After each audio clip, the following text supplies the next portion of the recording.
What's going on, boys and not boys? All right, we're still in the Udisoft intro because I'm joined by no other than Udi himself. And today we are reacting to 10 people who survived the impossible. Now, I've survived a friendship with Udisoft, so I think I am probably going to be on this list. So let's get straight into the video. Oh, okay, this is loud, mate. I gotta turn this down. Yeah. Holy shit. My ears, bro. What is this intro? This is terrible. I see. Dude, I don't like whatever. 22-year-old Vesna Vulovic did the impossible when she emerged alive after a 33,000-foot fall. What? The Guinness Book of World Records for surviving the... Right. If you survived, you'd literally be like, you'd be mush. You'd have no bones left. Yeah, I want to see, how she survived this. If she survived with no injuries, let her bullshit, mate. Longest fall without a parachute. Vulovic was a stewardess on an unfortunate Yugoslav Airlines flight from Copenhagen to Belgrade, during which the Ustash separatist group planted a bomb in the cargo. As the bomb went off, the plane crashed into the mountains, killing all 28 passengers and the entire crew, except for Vesna. She was hospitalized with a fractured skull, 2 broken legs, and 3 broken vertebrae, but managed to survive and lead a full life afterward. Wow. How? Music teacher. Oh, wait. Dude, you can't just fall 38,000 feet out of a plane that got blown up. You can't give me less details, man. Like, what? How? Dude. How did she land? How did she survive? How did she what?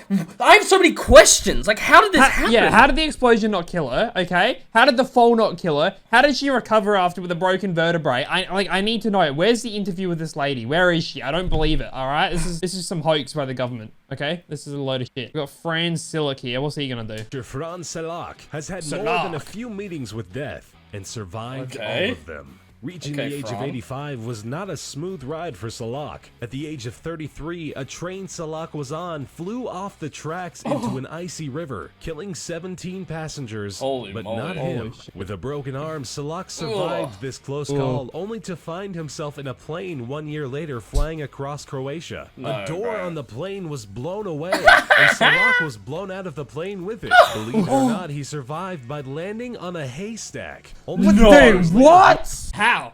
This guy needs to buy a lottery ticket. How do you fly out of a window, or out of a plane, sorry, and land in a haystack? What?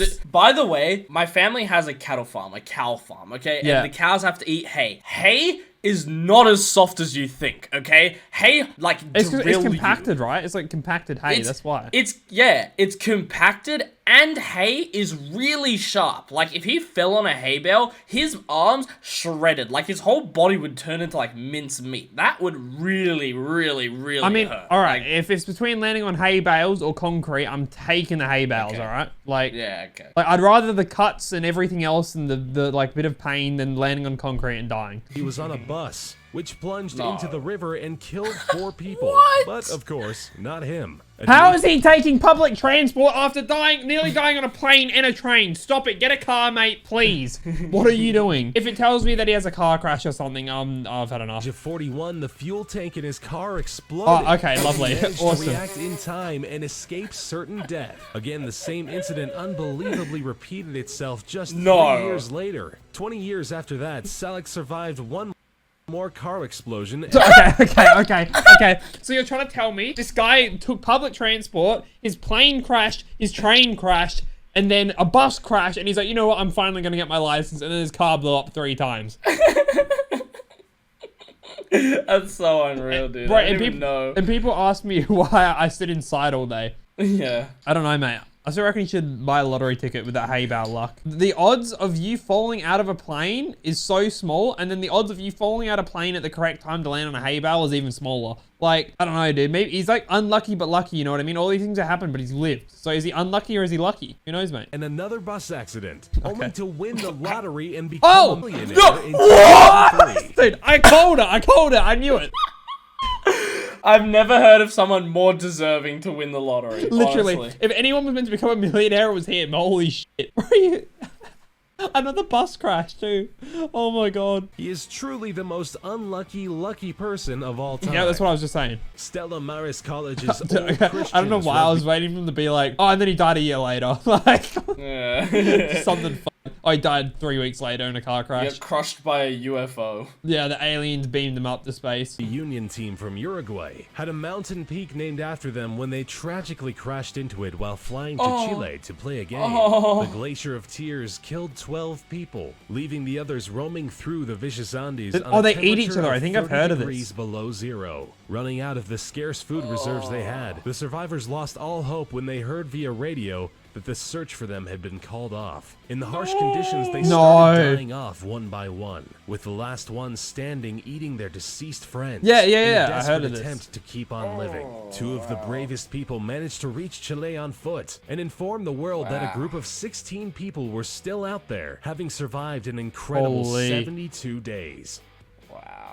Anatoli Bugorski worked as a researcher at the Institute for High Energy Physics in Prodvino. While checking a malfunctioning piece of equipment, a beam from the largest Soviet particle accelerator measured at about 200,000 rads went straight through his head. Bugorski's face swelled up beyond recognition and started peeling off. I haven't. The beam burned through parts of his face, his bone, and the brain tissue underneath. Astonishingly, although only 500 rads would normally be enough to kill a person, Bugorski survived. His intellect was undamaged, and he continued his scientific career with much success. He did, however, lose his hearing in the left ear, with that side of his face remaining frozen due to the destruction. I think losing one ear or like one side of your hearing is better than dying, okay? I don't think that man is complaining. Like he's probably, he is more than grateful for his life, you know what I mean? Like he ain't saying that, oh, I can't hear out my left ear. Like, mate, get a hearing aid, you'll be chilling. Roy Sullivan was a ranger in Virginia who made it to the Guinness Book of World Records what by did he do this surviving time? being struck by lightning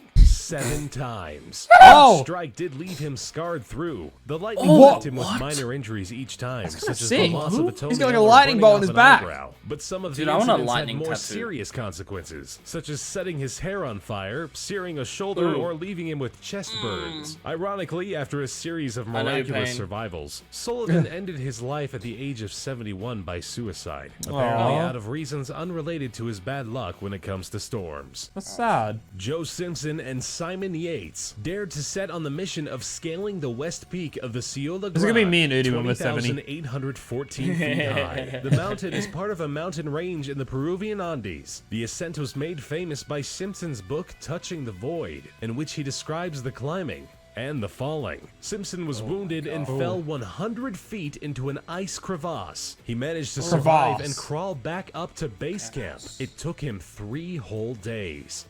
Holy. Wow. Truman Duncan had the most horrific accident you can imagine and survived it. He was just another passenger on a train. Not when the he same train, accidentally please. fell off a train car in motion. He was swept underneath the speeding train and was literally cut in 2. Duncan not only managed to survive the horrible event, but he stayed conscious for the next 45 minutes. He managed to get his cell phone out. Okay, I need to know which way was he cut in half? Sure, it had to have been his legs, correct? Like, It showed a photo of him, I'm pretty sure, in a chair with no legs. So yeah, so he couldn't No have been like, legs. if he got split up the middle, mate, it was GG. Yeah, for real. Holy. God. Ugh. How did he stay awake for 45? That's He crazy. would, like, how do you not bleed out? And how do you not pass out? Like, that's a better question. If I saw my legs detached from my body, I'd be gone. I would be like, oh, just like take me up to heaven, mate. Like, I'm gone. 23 surgeries, lost both his legs and a kidney, but miraculously made it out of the hospital alive. That's Aron crazy. Ralston was on a canyoneering trip in I'm Blue scared of John trains Canyon now. when a boulder fell on him.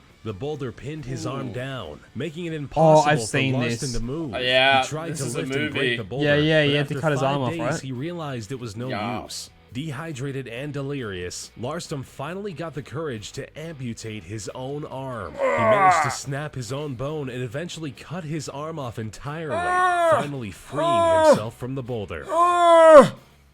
Robert I couldn't Evans, imagine. a I wouldn't be 46-year-old able to do it. homeless man, was a victim of a hit and run. He was patched up in the hospital and sent away soon after. On his way back to his camp, he got into yet another accident. He was hit by a train. To be more precise, he was knocked off a narrow railroad bridge and landed in a creek. Evans ended up back in the hospital only 7 hours after his initial accident. What? It's pretty miraculous that he survived being hit by a car, then a train. Did he just like the hospital that much? He was like, you know what? I'm jumping in front of the train, mate. Like, Okay, But for real, man gets out of hospital and he's like, oh yeah, I'm gonna go walk on the train tracks as a celebration. Like, Yeah, who does that? I'm so confused. Like, whatever, mate, whatever. Just hours later, Mauro Prosperi took part in a 1994 marathon called the Marathon of Sands. Taking place in Morocco, the marathon was unfortunately swept away by a sandstorm, which caused Prosperi to lose his way and left him stranded in the desert, running in the wrong direction. Okay, I was thinking of this, right? Yeah. This is another thing I was thinking about. You know, like Mr. Beast went into the desert and stuff. Yeah. And I feel like this idea that I want to do for videos. I'm not spoiling it, but it's like a series that I want to do on my main channel. And the idea is. And I was thinking of like doing it at the beach, you know what I mean? I was like, oh, what about a desert, okay? And then what about if you just get lost in the desert? There's no way for you to know which direction you need to go to get out of there. And then I started thinking like Mr. Beast did those kind of videos. Like, you could get lost so easily. Like, you'd have to like, I don't know, man. Like, the desert is just like an infinite loop of sand. Like, you don't know which way you're going. Anyway, back where to the video. He took refuge in an abandoned mosque. He survived 9 days by drinking his own urine and eating bats and snakes before he was found by a nomadic family who took him to an Algerian military camp where he was hospitalized. Wow. That's eating snakes and bats. Okay. Yep, subscribe for more Mauro reacts, mate. You hear him. You hear the man. Damn right. Yep. Listen, all these people had crazy survival stories, but mate, I had a girlfriend once in my life, and I survived that. So they got nothing on me. Round of applause. Surviving that. That was crazy. Good stuff, Udi. Yeah. Proud of you. No worries. All right. Well, thank you guys for watching. I appreciate it. Make sure you click one of the videos on the screen now, and I'll see you guys in the next video. Peace. Bye. Bye.